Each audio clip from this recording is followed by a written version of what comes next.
When you've been around as long as Scooby-Doo has, you're bound to see a lot of copycats and parodies show up. Heck, even Hanna-Barbera, the studio behind Scooby-Doo, used the show as a copy and paste template for cartoon after cartoon after cartoon. Cool and quirky teens plus wacky merchandisable mascot equals profit. And on the parody end of things, there are examples everywhere, including the Scooby-Doo franchise. Time and time again, they've made fun of their own franchise in various installments over the course of Scooby's history. I mean, let's be honest, the Scrappy-Doo show was garbage. It was bad, and they've recognized it. So, when you first start reading the webtoon titled Scoob and Shag, it seems like any other parody. Well, maybe a little out there from time to time, but let's be honest here. The current state of the internet's sense of humor is random as hell, and this webtoon epitomizes it. But somewhere along the way, things start to turn dark, as some other familiar cartoon faces start to appear, which soon becomes a staple aspect of this webtoon. The atmosphere takes a turn. Suddenly, what started as a funny and wacky story becomes terrifying. Comedic drawings give way to nightmarish imagery, and it's this change in tone that becomes a vehicle for this story to become an epic adventure. For the first podcast of Axel's Spooktober, we'll be discussing the webtoon Scoob and Shag by Mystery Crew, found on the Webtoon app. This is the first of a 4-part series for the month of October, where I'm covering some of my favorite spooky content. Stick around until the end of the podcast to find out what's in store for the next 3 weeks. For now, I'm Axelablaze, and like Zinky's Scoob, let's talk about Scoob and Shag! Now, before we get into it, be warned that there are spoilers for the webtoon in this podcast. As this is an audio podcast, there won't be any visual spoilers, so I do encourage you to go out and read the webtoon for yourselves. I will do my best to put character or chapter markers throughout the podcast so you know where to stop if you don't want any spoilers past a certain point. With that out of the way, let's get into it. Now, the very first chapter / comic of Scoob and Shag has the profound title of Mayo, as in mayonnaise. Shaggy and Scooby face a classic dilemma. They've got a lot of sandwiches, but they don't have any mayonnaise. Shaggy says, "Zinky, Scoob, like, where are we gonna get the mayo for all these sandwiches?" And after 2 panels of zooming in on Scooby's derpy face, he vomits out a tidal wave of mayo. This is peak comedy. What follows is a series of one-shot comedy comic strips featuring a concerned Shaggy with rotating catchphrases, a swearing, bird-flipping, gun-toting Scooby-Doo, and jokes ranging from Snickers jokes to absolute existentialism. We're running the whole gambit here. Oh, and apparently Scooby has Sharingan eyes at one point, so I'll let you digest that for a second there. Now, these random escapades keep happening until we get to the 17th chapter, where we finally meet another important character in this webtoon, Kermit the Frog. And no, he is not a one-off character, despite the fact that Scooby is clearly a talking dog. Both Shaggy and Scooby are amazed at the fact that they've encountered a talking frog. A weed-smoking talking frog at that. Together, the 3 of them head toward a house that is set to change the webtoon in a way that no one would see coming up to this point. Now, for a few chapters, the webtoon starts to grapple with 2 conflicting tones, while trying to maintain the wacky and random humor ranging from bugles on Kermit's fingers to Scooby shooting Mario, yes, the Italian Goomba stomping Mario, in the shoulder with his gun. The webtoon starts giving way to some eerie moments. Something doesn't feel right. And for the first time, we're in a linear storyline, but what is this all leading to? And that brings us to chapter 25, titled Stranger. The chapter begins with Scooby and Kermit separated from Shaggy. Scooby turns around to the hallway and sees nothing. A panel later, a figure appears obscured by the darkness. And from the shadows of the hallway behind them, a voice speaks up. Psst! Haha! I can't help you find your friend!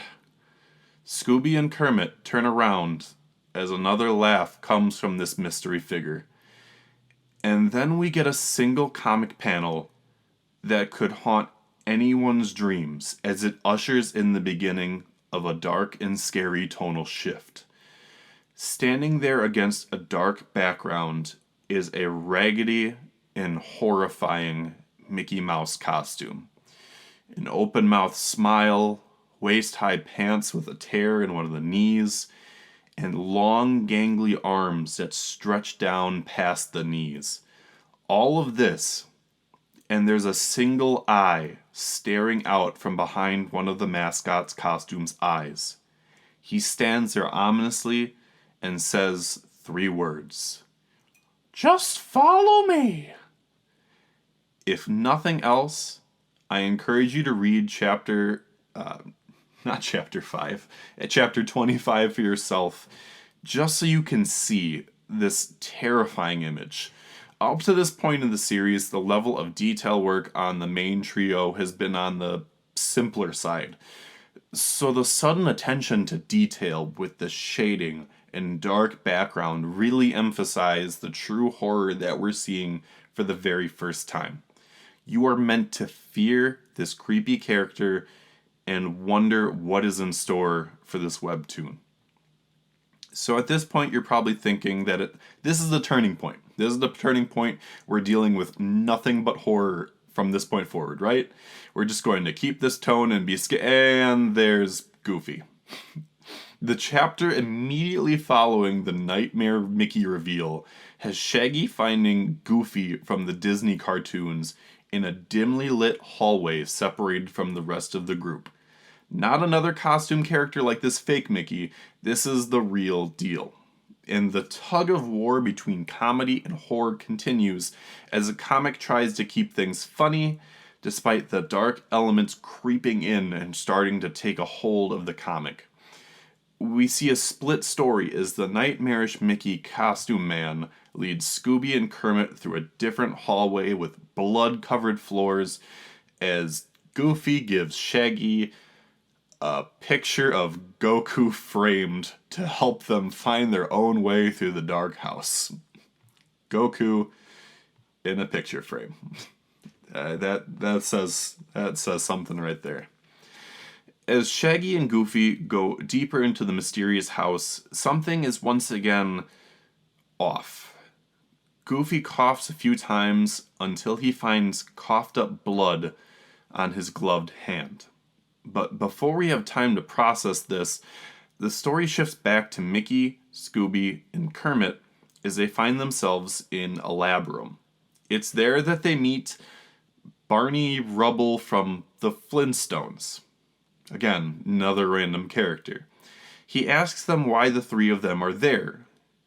And that is when he starts going into his own coughing fit.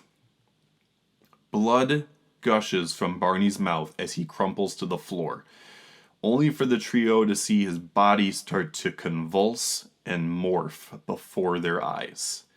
Is this an optical illusion? No.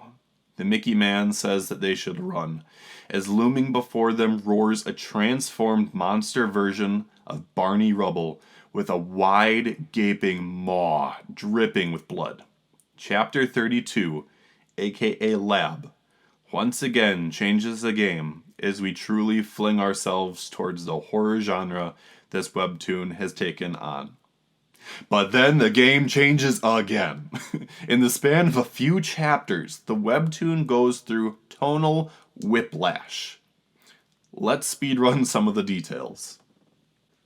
Costume Mickey Man says they need to stop and fight Monster Barney. Scooby's eyes start glowing, and the gun he previously used just for the sake of humor now blasts a hole through Monster Barney. Mickey Man, Scooby, and Kermit go back into the building, except it was a hollow chamber sci-fi thing. Yosemite Sam from Looney Tunes shows up, pistol whips Mickey Man, then uses the same glowing eyes and gun move to stop Scooby from interfering. Sam refers to the quote-unquote the fellers upstairs and says they sent him to stop Mickey Man right before he shoots Kermit in the shoulder. Back to Shaggy and Scooby now, and the two of them find more cartoon characters floating in tubes in another lab. Goofy doesn't feel good. Goofy vomits more blood. And then we get Monster Goofy. Let's slow it back down here because once again we get yet another terrifying image of the monster that Goofy has become. Shaggy can only look in terror as he sees Goofy transform. Crack, blorp, glop, crunch. These sounds are spelled out for us in a slim panel showing Shaggy's concerned face before we see the panel of Monster Goofy. While his torso and legs have stayed the same, Goofy's arms and hands have extended to twice the size they were before as they lie on the ground at his sides. Yet the true terror is neck up. Goofy's neck has extended and bubbled up, leading to an enormous dog head with floppy ears, glazed over eyes, and blood dripping from his fanged muzzle. His signature hat looks absolutely tiny as it rests upon his oversized head. In the following chapter, chapter 40 titled Escape, Shaggy runs for his life, desperately making his way for the door. Every other panel showing Monster Goofy shambling toward him amidst the shadowy cartoon silhouettes floating in the tubes around them. Shaggy makes it to the door and opens it, but Monster Goofy grabs his arm just as he makes it out the door, and the chapter ends as Shaggy can only look in shock while blood splatters his face and we see the word slam. Reading these 40 chapters for the first time and even rereading them for this podcast is an absolute roller coaster. Like I said at the beginning of this podcast, the very first chapter of this webtoon was centered around a mayonnaise joke, and over the course of 40 chapters, it evolved into something so odd yet satisfying. And that's reflected in the About section on the scoobandshag.com website. Quoting from the website, Scoob and Shag is a webcomic series that started on Tumblr in 2014 as a joke between a group of friends. Since then, it has grown into an ongoing parody based on the popular Hanna-Barbera cartoon, taking elements from modern horror, comedy, and shonen anime. It's weird to bring up Tumblr unironically in 2020, but here we are. Tumblr jokes aside, I think the webtoon would have still been enjoyable as a series of one-off gag chapters, but I don't know that it would have been as enjoyable as the current product. With that little moment of reflection out of the way, we now return to the story. Prepare for stimulation overload. Over the course of the next few chapters, Shaggy wakes up in a hospital bed to the sight of Kermit the Frog and Yogi the Bear. He's told that Scooby has been taken by quote-unquote them, and he finds out in horror that his left hand is now gone after the Monster Goofy attack. Yogi takes the two of them out into the general area of Med Bay 3 that's part of some kind of spaceship.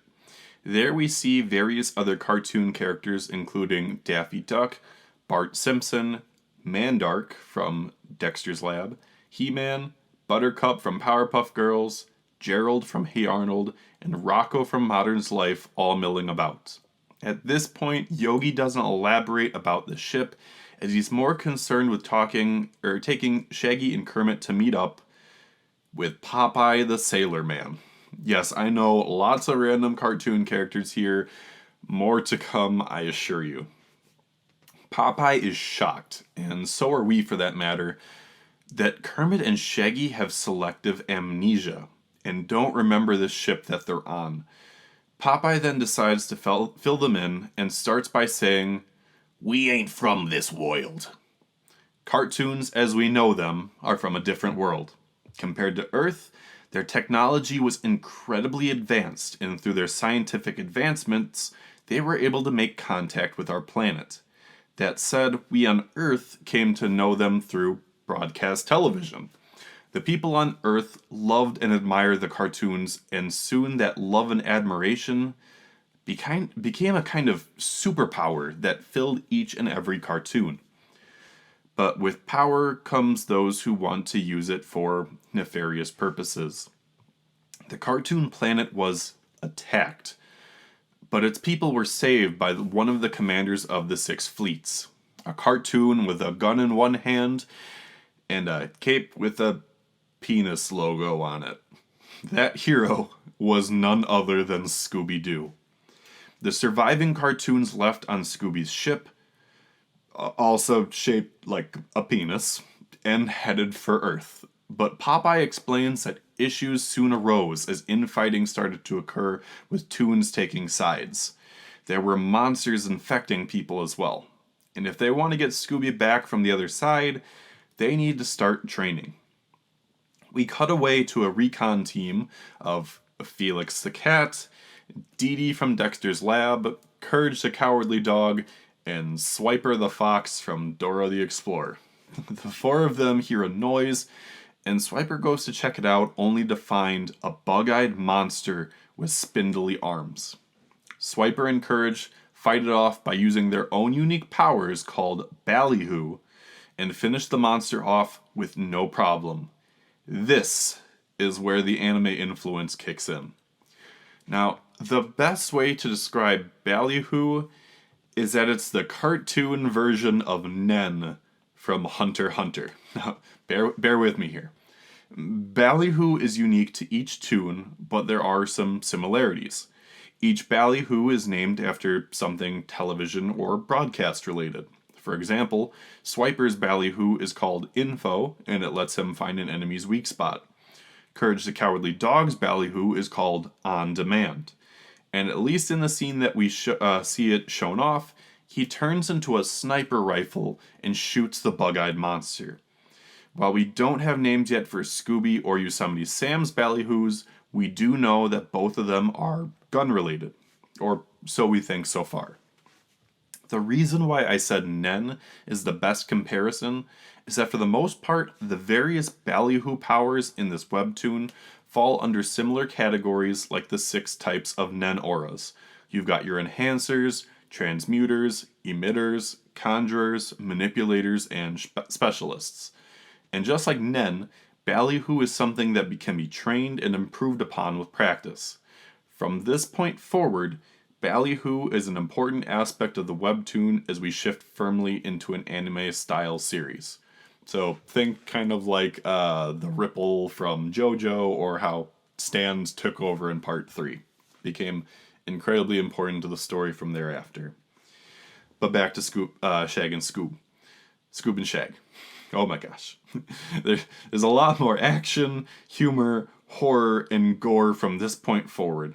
But the part of the story that I want to discuss next starts on chapter 68, titled Rerun. After a near-death experience, Swiper and Courage find themselves seemingly back on their homeworld. Out of nowhere appears Patrick Star from SpongeBob. He reveals to the two toons that he used his Ballyhoo rerun to send the two of them back in time, in one of the wordiest and most confusing explanations I've ever seen, and I've seen walls of text before. Cough, cough, Hunter, Hunter. From a humor standpoint, this is absolutely brilliant. Giving Patrick a ballyhoo with a confusing description on par with that of King Crimson from JoJo Part 5 is the best fit for him. Amidst all of the text, Swiper and Courage are told 3 important details. First, They are viewing the past but cannot interact with it as to avoid a paradox. Though this is contradicted since Patrick also mentions that this is an illusion. 2.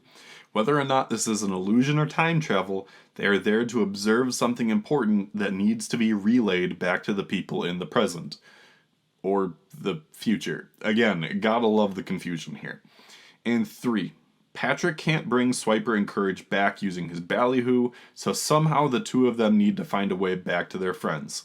Supposedly they already pull this off, and that's why Patrick knows to meet and inform them about the situation. Again, supposedly. Honestly, if this wasn't an intentional dig at King Crimson from JoJo, I'd be surprised. Their decision at this point is to seek out the 6 commanders, and because of this, we as the audience get to peer into the backstory of this series. They see Scooby with Bugs Bunny in matching commander outfits. It's while the two of them are alone that Bugs reveals their Toon planet has been in contact with a planet other than Earth, and that's Mars. The Martians are seeking discussions of peace with the Toons, but Scooby is the first one Bugs reveals this to. And yes, these Martians are the same black circle-headed Martians like Marvin the Martian from Looney Tunes. Bugs talks to Scooby first because he's not sure how the other commanders will take this information. Scooby jokes that he'll keep this on the down low as long as Bugs buys lunch. And this is quite the contrast, though, compared to events happening in the present, but I'll leave that for you guys to read and find out for yourselves. 2 chapters later, we see 3 more of the 6 commanders. These other 3 are Betty Boop, SpongeBob, and Homer Simpson. The 6th commander, or number 1 as Betty calls them, is not in attendance. Bugs leads the meeting between the 5 that are there and brings up the fact that the Martians have the capability of using ballyhoo just like the Toons. Now this news about the ballyhoo is concerning to both Homer and Betty. There's a danger for those with too much power. And Bugs is aware of this as well, and says that he wanted to give the Martians a chance to show they meant no harm. He turns on a broadcast for the commanders to meet them, only to see a distress signal instead. 2 Martians are fending off unknown alien invaders and are seeking help. They need to evacuate their planet after thousands have died. But before Bugs or the commanders can respond, the Martians are attacked off-screen. Homer orders for Bugs to cut the broadcast. In secret, Scooby meets up with Bugs after the meeting, and Bugs sends the coordinates for their world to Mars. If they can avoid more lives lost, then he'll do whatever it takes. It's here that we also see one of the negative effects of having a powerful connection to ballyhoo, and in my opinion this is super clever. For anyone with a powerful ballyhoo, they start to hear voices in their heads. The voices of those that watch the cartoons on TV. For Bugs in particular, his outlet for this is breaking the fourth wall and speaking to the readers. This is a brilliant way to build upon a character trait Bugs already has in the cartoons, but putting an unsettling twist on it. Bugs says that he's fine, but it's clear that he's losing control to the voices as time goes on. In time, we finally meet the top commander, but for the sake of some secrecy, I'll keep their identity under wraps for now. The commander meets up with the Patrick Star of that past and asks him to time travel to this very point in time after 20 years have passed for Patrick. He reluctantly agrees, and a few moments later we see a second Patrick appear. With a sad look on his side profile, the future Patrick says, "Hey, handsome," as he forces a smile, with a giant bloody hole in the other side of his face. The commander has future Patrick tell him everything and takes notes in the process. Once he's finished and confirms that's everything, the commander uses his ballyhoo and crushes future Patrick's head. The commander's only words to the Patrick of the past are, "I hope you made the most of it," in reference to those 20 years he would have left to live. And for the record, no, we don't know what happens in the future yet. The events we are witnessing right now are from 15 years in the past, so those 5 years are still in question. It's also in the past that we finally get to see the rest of the Mystery Incorporated gang, starting with Velma and Fred. Velma's ballyhoo is called Format, and allows her to erase people's memories. Keep that in mind coming up here. Velma is then seen working with the top commander as they reveal their plans for the planet. Despite having introduced the power of ballyhoo to the planet, the top commander considers it to be a poison.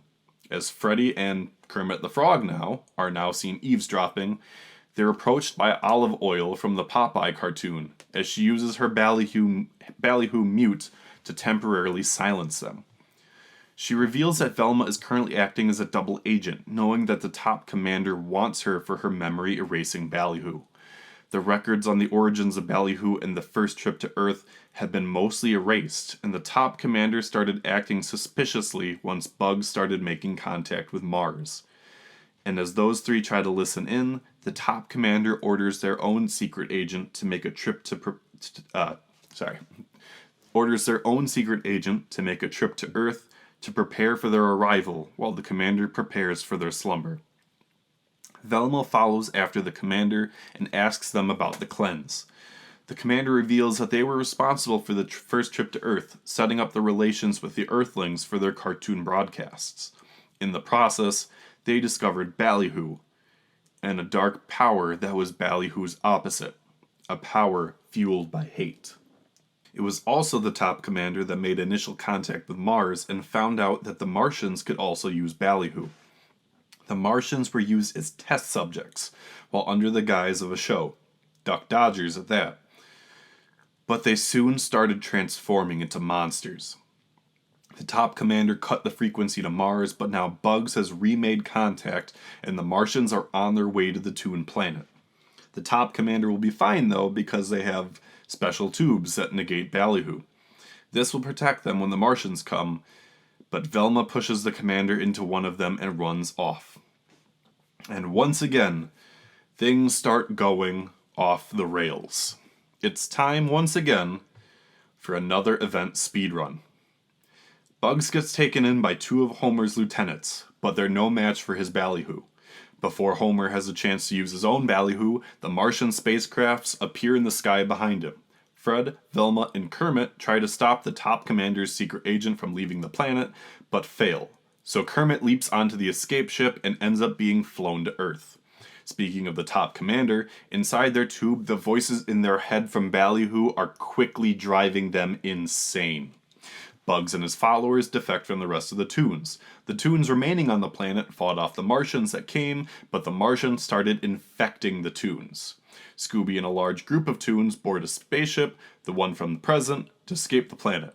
The Martian Queen and three of her attendants end up fighting Scooby and the rest of Mystery Inc. on top of this ship as it takes off.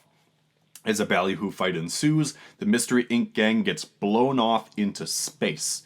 Time passes, and we return back to Kermit as he's hitchhiking on Earth. He stumbles upon a flower field and finds Velma there.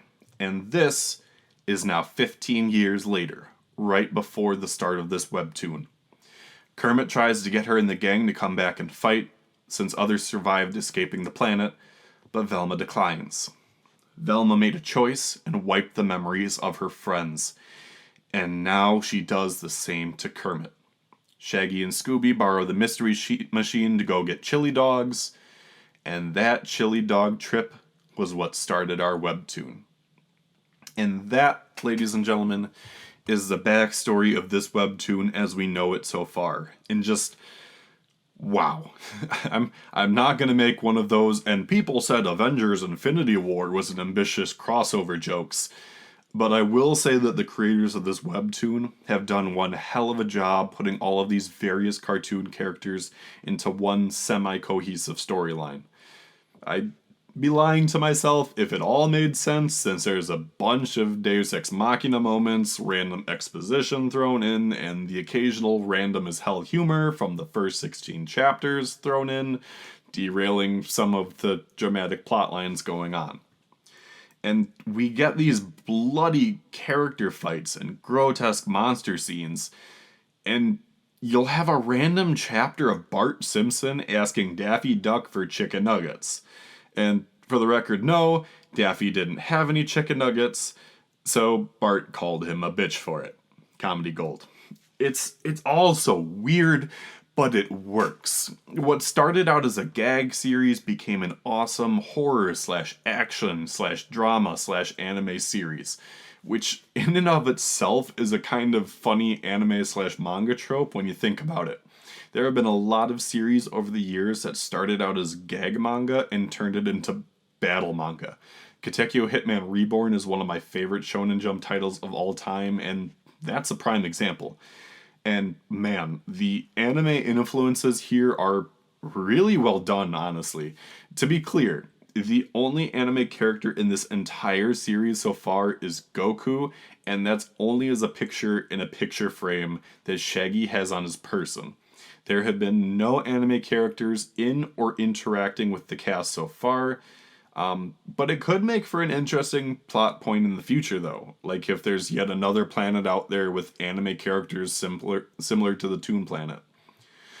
Now, one of the things that I glossed over in this podcast is the quality of the fight scenes. And yes, there are several of them. The main reason being that I wanted to focus more so on the story and the horror, but the fights do become an important aspect of the webtoon as time goes on. And just like a Nen fight in Hunter x Hunter, it's interesting to see two or more different toons fighting each other with their various ballyhoo powers, especially since they can vary so much in power and efficiency.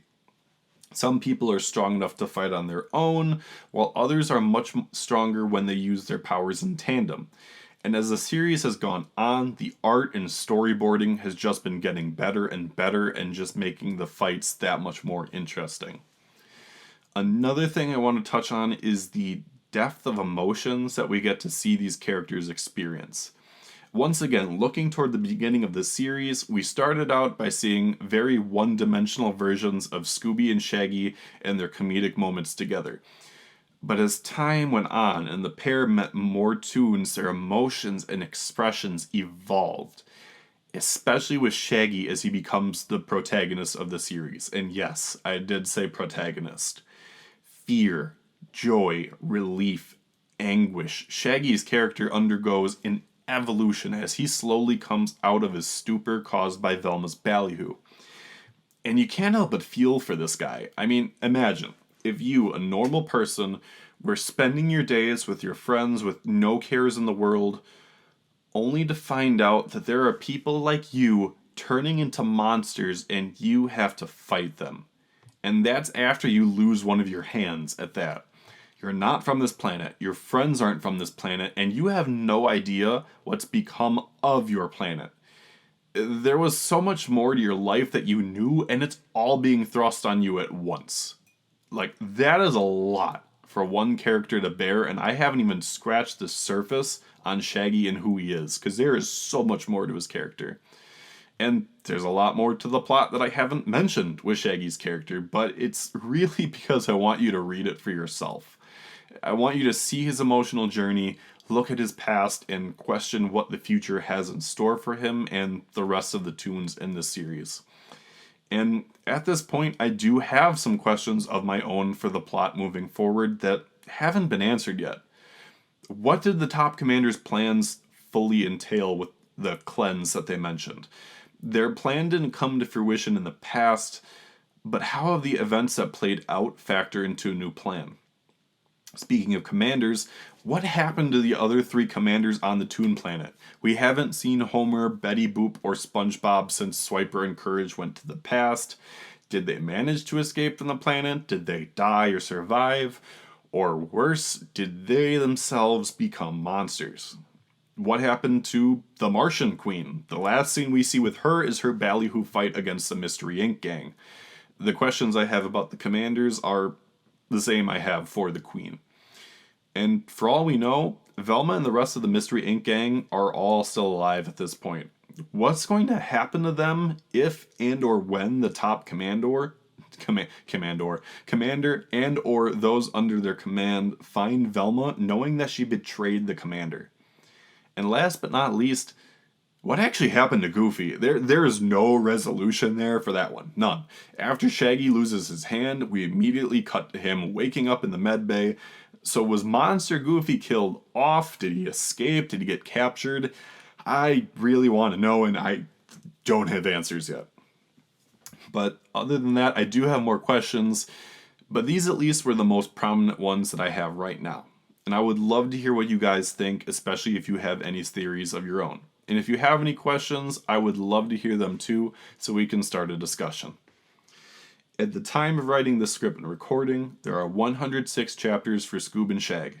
Chapters get uploaded every 1 to 3 weeks, varies from chapter to chapter. The series has been viewed over 35.4 million times, has over 245,000 subscribers, and has a 9.81 rating on Webtoon.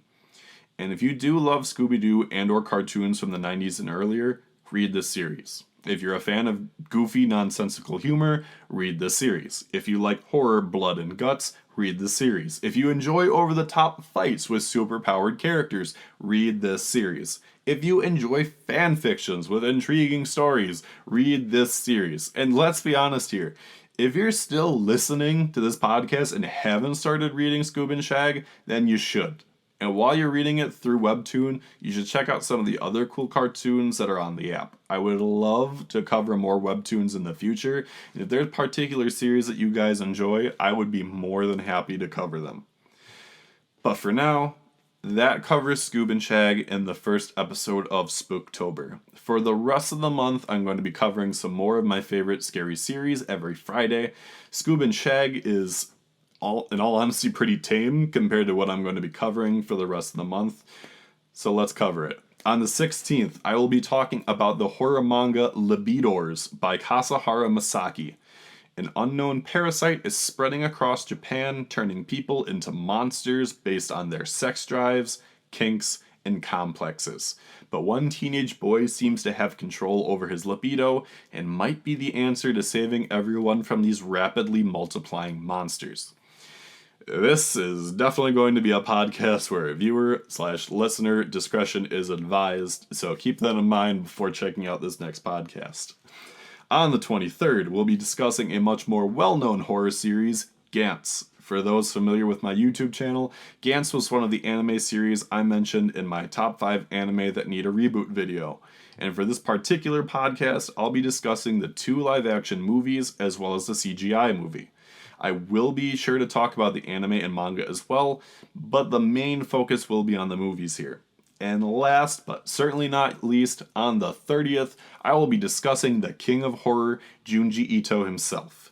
This podcast, however, is special because my Axelablaze Productions YouTube channel will have a video recording.